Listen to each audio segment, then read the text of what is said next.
উদ্দেশ্যে আরো স্মরণ করিয়ে দিতে চাই মাকে উদ্দেশ্য করে লেখা চিঠি দশম শ্রেণীর ছাত্র শহীদ আনাসের, যিনি বলেছিলেন, একটি প্রতিবন্ধী কিশোর, 7 বছরের বাচ্চা, ল্যাংড়া মানুষ যদি সংগ্রামে নামতে পারে তাহলে আমি কেন বসে থাকবো ঘরে? একদিন তো মরতেই হবে, তাই মৃত্যুর ভয় করে স্বার্থপরের মতো ঘরে বসে না থেকে সংগ্রামে নেমে গুলি খেয়ে বীরের মতো মৃত্যু অধিক শ্রেষ্ঠ।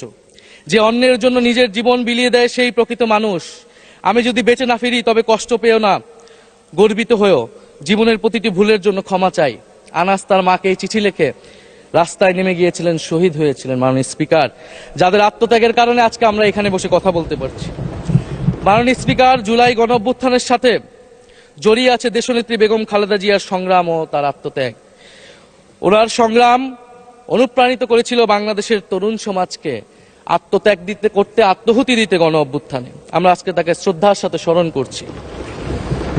মাননীয় স্পিকার, আমি বিশ্বাস করতে চাই আমরা যারা সংসদে বসতে পেরেছি কেউই এই শহীদের রক্তের সাথে বেইমানি করব না।